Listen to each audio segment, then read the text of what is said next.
Estás viendo Canal América, televisión dominicana para el mundo.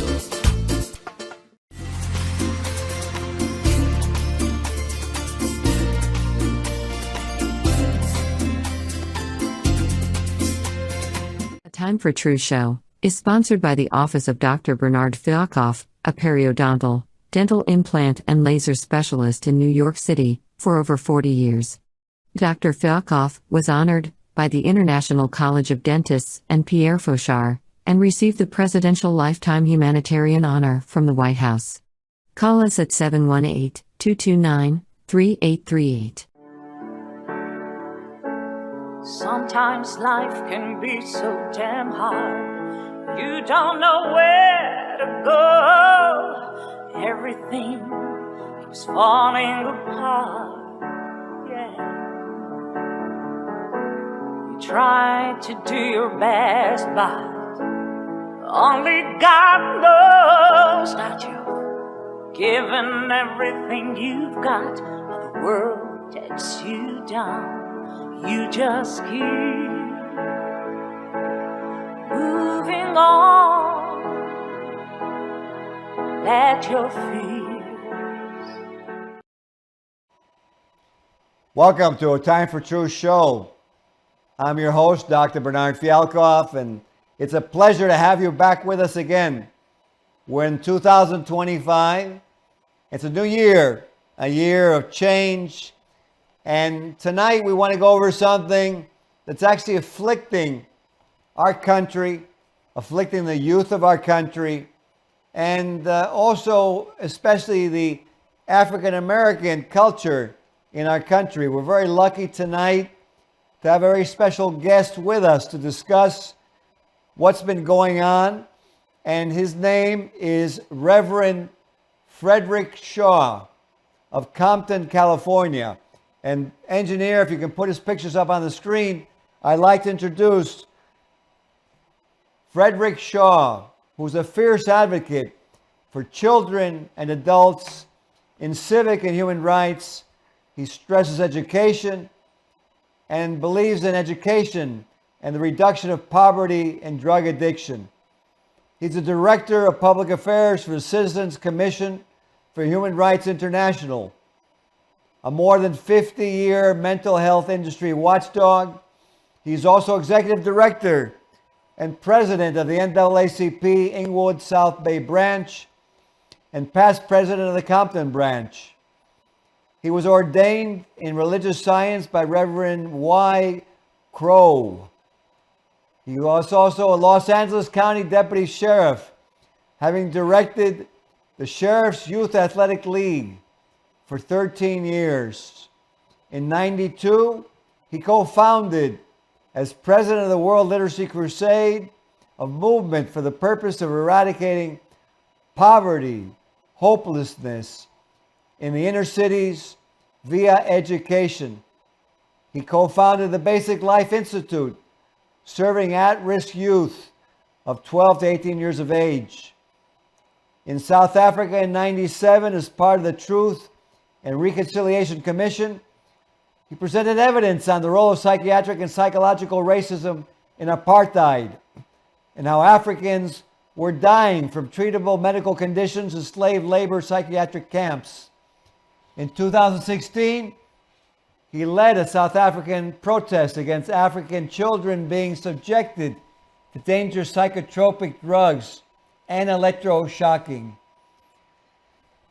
He's helped obtain 3 national resolutions to help protect children's rights and foster care youth from being subjected to coercive psychotropic drugs and electroshock. He was appointed the California State Chair of the Children's Task Force and coordinated with congressional members to pass Child Medication Safety Act.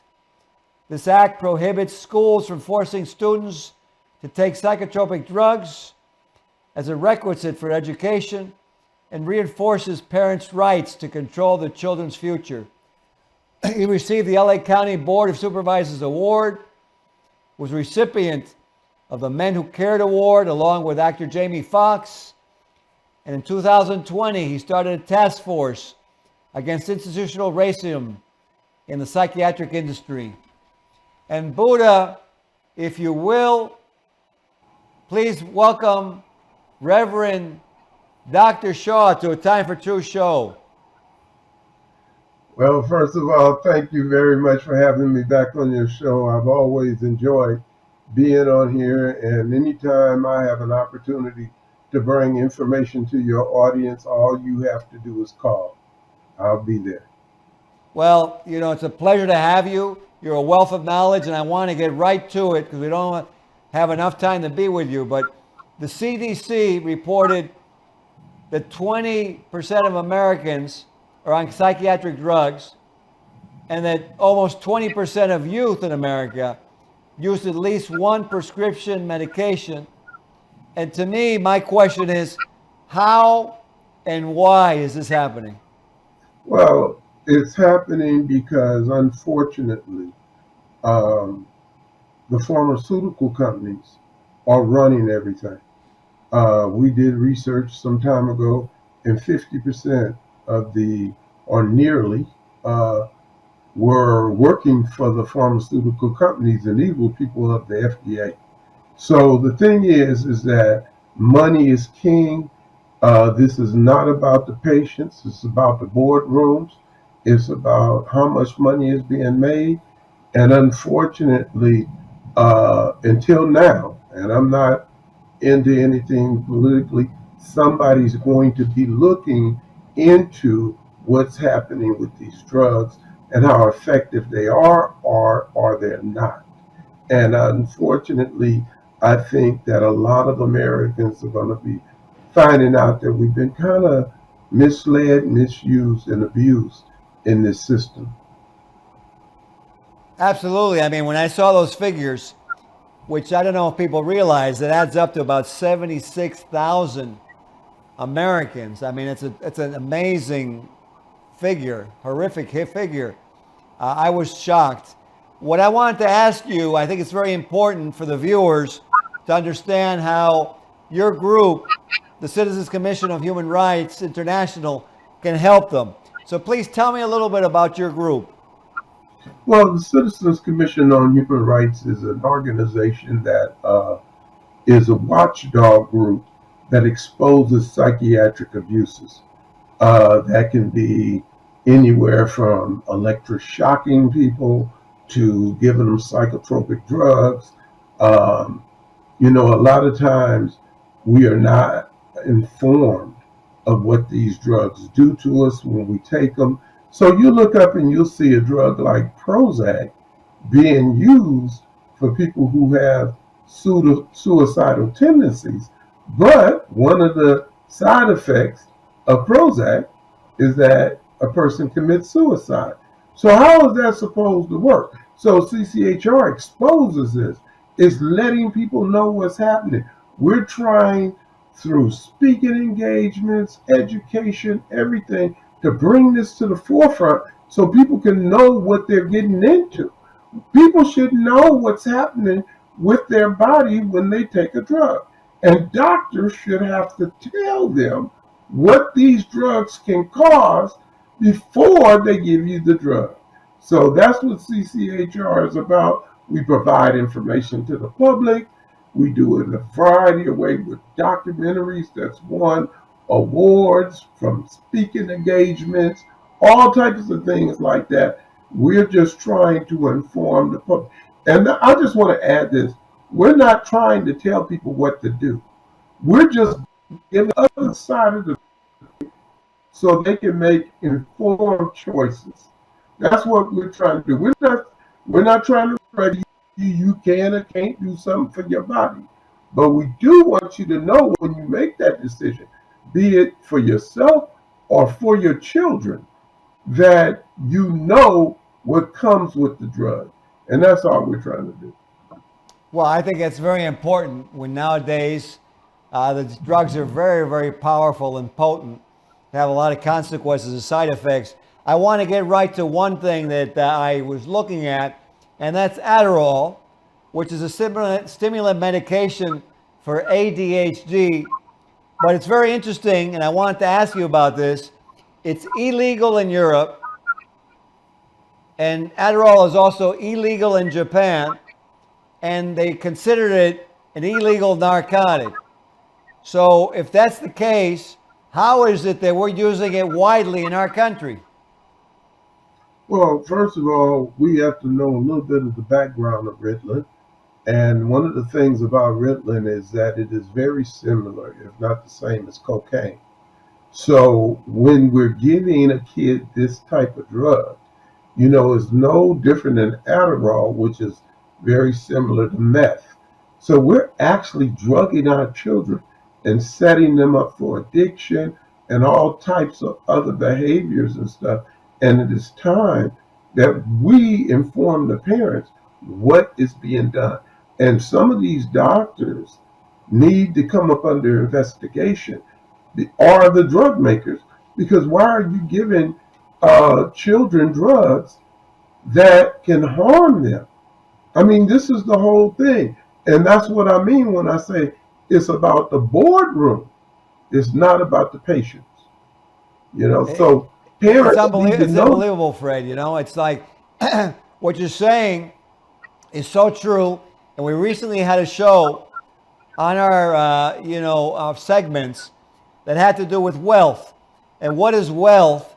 Because if we're killing each other, what wealth is that? We're trading lies for paper and metal, which is insane. I just wanted to mention that. I wholeheartedly support what you were saying about that. Let me ask you another thing, because the U.S. News World Report this last year actually reported in a Maryland Medicaid study that there was a 4% increase in what they called polypharmacy. In other words, that they were giving these people multiple psychiatric drugs, and that 40% of youth that had ADHD were also receiving a second psychiatric drug. Please comment on this. Well, what happens is that you treat a disease and it creates other symptoms. And it's no different than some of the medications we take. You take the medication for, let's say, for diabetes, and then as you take it, you start developing other symptoms. Then they give you drugs to treat those symptoms, and then you look up and now you have something else. If you ever listen to the commercials that advertise these drugs, you'd be shocked at the amount of side effects that they even admit to on television. So if they admit to it on television, then you know that it's probably worse than what we know, because they usually kind of fudge, and like they'll tell your doctor, if you start getting a lump in your neck, well, they know the chances are you're going to get a lump in your neck if you take that drug. They know if that lump can be fatal or not. So you hear it in the commercial, but they say it like it's no big deal. Some of these drugs, they mention death 2 and 3 times in different forms in the commercial. So it could be life-threatening. It could cause death. Can be permanent and lead to a person being dead. Well, how many times you got to mention it before I realized that the disease is better than the cure?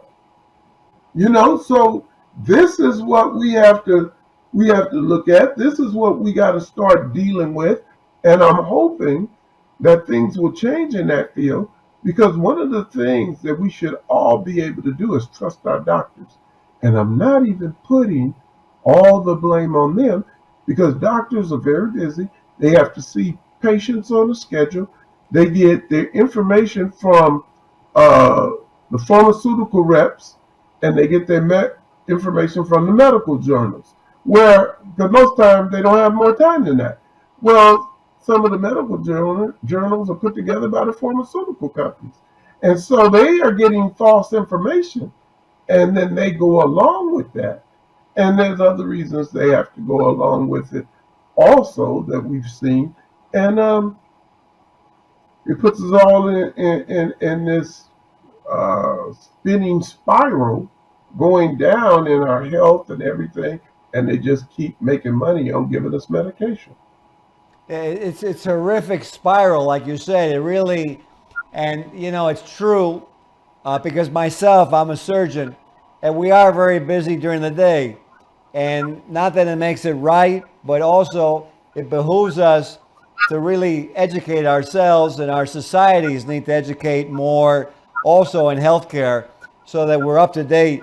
The Surgeon General recently came out with an advisory, which is very interesting, Fred, is that the Surgeon General of the U.S. said that we're suffering from an epidemic of loneliness and isolation. And he went out to conclude from scientific studies that we could cure a lot of mental illness and physical illness and community problems by having more social interaction, not based on his philosophy, but on scientific epidemiological studies. It was amazing when I read this. And backing up exactly what you just said, I want to ask you, why did you found the Institutional Racism Psychiatric Industry Task Force? Tell us a little bit about why you founded that. Well, it was real simple. I noticed in schools, a lot of, instead of teaching the children how to read, they were putting them on medication. They were giving them labels, attention deficit disorder and all of these types of things.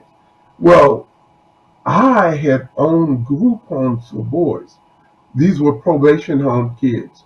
And in there, we taught them how to study, we taught them morals, we taught them things, and we were able to communicate with some of the worst of them.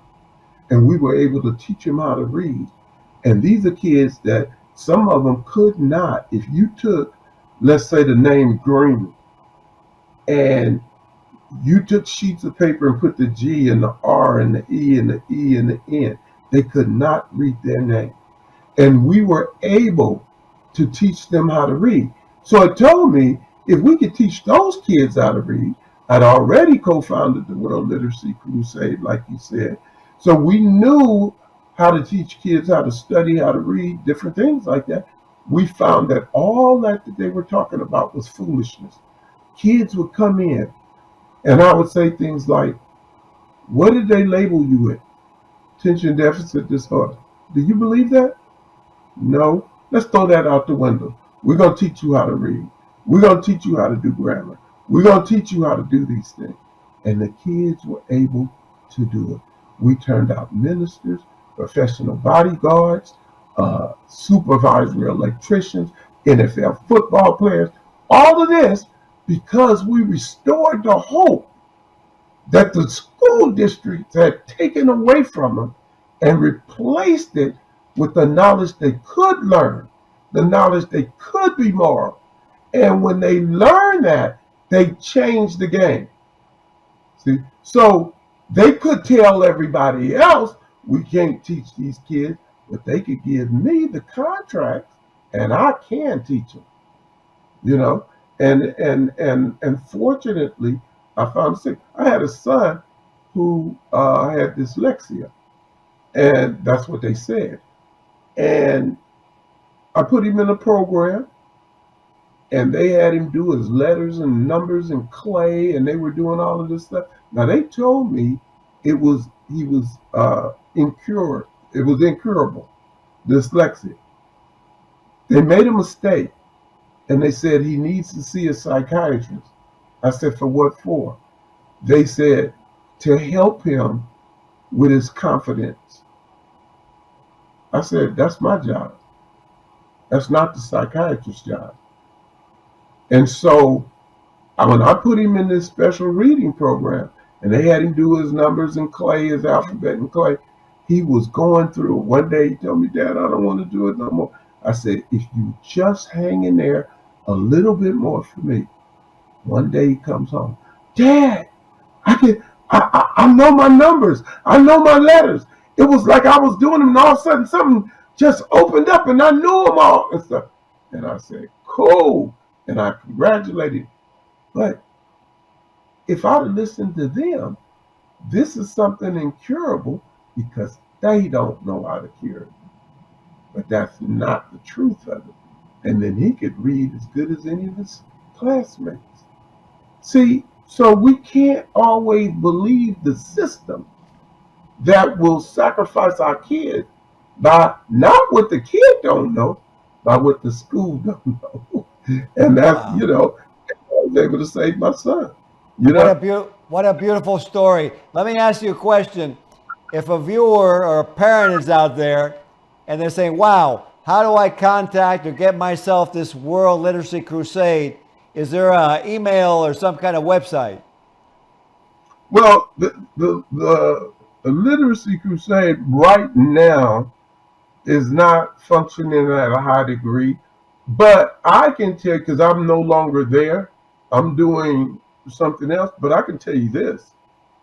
Anybody that want to know and want to help with their children, contact me at fshawjr@yahoo.com. fshawjr@yahoo.com. Put your show in the subject line. I will know where it comes from, and I will call them, and I will direct them to where they can find where they can get help. Well, thank you, Reverend Shaw. And I want to go on to the next thing. We have so much to cover. How exactly does the mental health system stigmatize minorities in general? What is going on? Well, one of the things that mental health did is they came with this thing about the stigma of mental health in the Black community. That is not something that is true.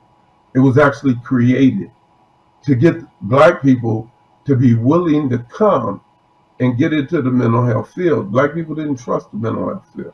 Black people remember going back to the Tuskegee experiment and things like that, where people were given syphilis and things like and then wasn't even treated for. So the industry, Black people didn't trust them in the 50s and 60s and stuff. They would do lobotomies and things on Blacks, and they felt that Black people had a great support system in the family. So if they got damaged, the family would take care of them. Black people knew these things, and so they didn't trust the industry. So they had to, overcome that whole thing of stigma. So they said, don't get caught up in the stigma of mental health and things. Black people always felt that when Uncle John was no longer capable of taking care of himself like he used to, they usually put him with the oldest child. The oldest child would have to watch him and stuff. The family knew his condition because everybody had to be responsible. The neighbors knew the condition in case he got out of the house. People knew where to bring him and stuff. So all of this, we didn't want nobody to know we were suffering from mental illness. That was foolishness. It was created to create a mindset. I call it the mind hacks that go on, where they convince us that something is going on before it actually is going on. And then, they get us to have a certain viewpoint or a certain thing. And, but Black people never had a problem with mental health other than they didn't trust it. That's all. And to this day, they have not done anything to show they should be trusted. They give kids drugs and the kids are worse. You can't control the kid that's on the drugs and stuff. CCHRs, we've done information showing how these psychotropic drugs lead to suicide and violence and things like that. So, actually, it was the smart people who realized that you couldn't trust the field of mental health. That's all. And they still can't be trusted. Very interesting. Let me ask you, what do you feel, in your opinion, what we've been discussing, what effects are these psychiatric practices having on our country's youth and really the overall population? These psychiatric drugs are destroying society. I cannot find the benefit of these drugs. You know, the outcome of them generally is bad. When you look at Columbine, when you look at the mass shooters, when you look at all of these things, you can find the psychiatric drugs right there.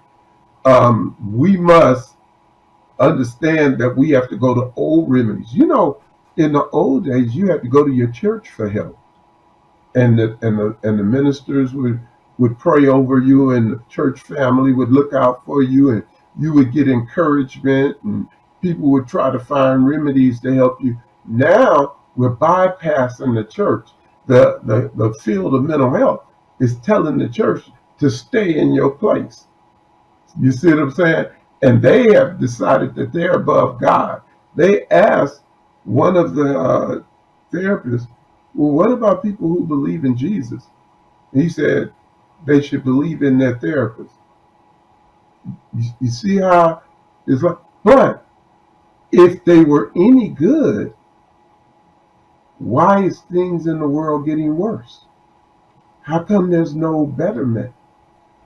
You know, so that's what, you know, we are looking at, you know. And so I think that the sooner people start investigating this, we've been calling for it a long time. Investigate how many of these school shooters, how many of these mass shooters, how many of them connected to these drugs? Well, maybe somebody will take a look now and see what's going on there. And maybe we can find a way to not have so many mass shooters. The number is so astronomical now. I don't know how many mass shooters we've had. 600, 700 more across the nation. You know, that is ridiculous. And it used to didn't be that way. And so, you know, the cure has to be better than the disease. It can't be worse. And that's what we're looking at. You know what? Common sense, logical, and it's a pleasure to have you on the show, as it always is. You know, what you said before is so true, because 90% of the violence that we're trying to legislate out of our country is from drugs.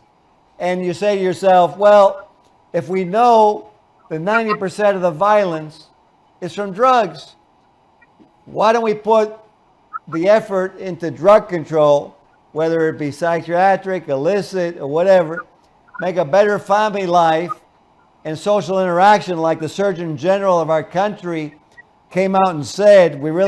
I got to tell you, we got to laud him that as the Surgeon General of the country, he's trying to wake the country up that we need to be humane. We have to trust each other. We have to work with each other. You know, Fred Shaw, it's a pleasure to have you. And if somebody wants to watch CCHR or contact them, is there a special number, or they just go on the website? No, just go on the phone number and ask, you know, go on Google the Citizens Commission on Human Rights, the phone number, everything will be right there. Go to cchr.org, cchrint.org, and you can get directly into the website. There's a ton of information there. We have a 3D museum there. You can put drugs, psychiatric drugs in our database, find out what those drugs will do, what the side effects actually are. There's news articles there. There's a lot of information that can help the public by going to cchrint.org. Well, it's a pleasure to have you, and thank you for being on the show. Well, you all you got to do is call. I'll come on the show. So, you know, and I'll talk, I'll debate, I'll do anything we need to do. It's no big deal. Oh, I have to do that. So any psychiatrists who say that our information is false and everything, if they want to debate me on your show, I'll do it. So I'll just put that out because I challenge them every time. Nobody ever takes it up, so I'm not worried about it. But if they take it up, then I will embarrass them. Well, I tell you what, they've got your email. They can email you with my show on it. You and he can organize, or you and she, whoever it is. I'd be happy to have it. The main thing, let's make our country safer, a better place. Thank you, Fred Shaw, for making 2025 come out to a good start. I appreciate you. Have a good night. And for those of you watching, we'll see you on the next episode of A Time for Truth show. Good night. This show was sponsored by A Time for Truth Foundation Incorporated as a community service. Sometimes life can be so damn hard. You don't know where to go. Everything keeps falling apart. Yeah. You try to do your best, but only God knows that you've given everything you've got. But the world takes you down. You just keep moving on. Let your feet